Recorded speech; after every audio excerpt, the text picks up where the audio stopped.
a glass room in a psych ward where staff just sit and watch people all day.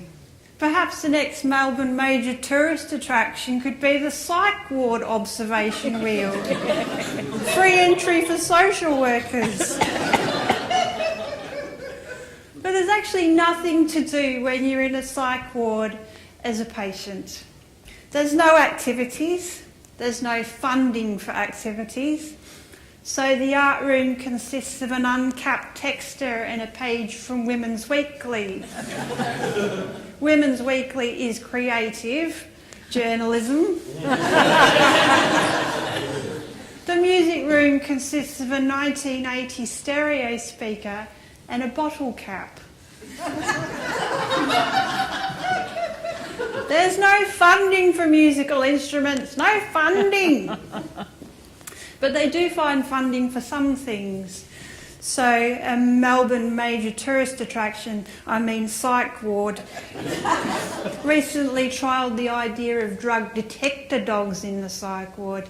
And the idea was that trained dogs and their handlers would make unannounced swoops of the ward to detect drugs on patients.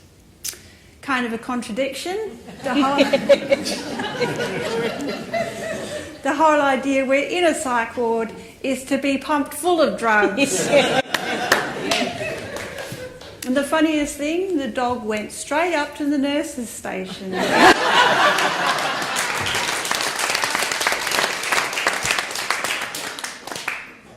So anyway, I arranged a public protest at this hospital to say no drug dogs in psych wards, dogs for love only.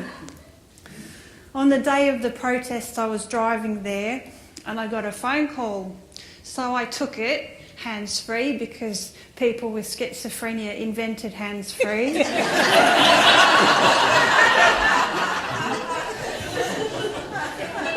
Anyway, driving along, and the phone call goes a little bit like this.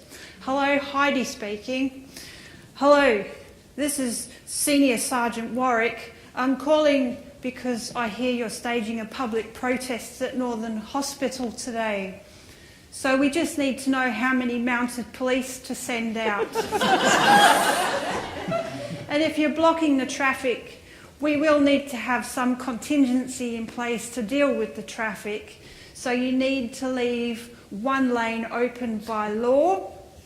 And while we respect the right of you to protest, if you're disrupting the right of the public, we will need to practice enforcement. So we have a couple of divisional vans on standby. Could you tell me, madam, roughly how many people are you expecting today? 4? Maybe 5? Couple of dogs? Okay, enjoy your protest.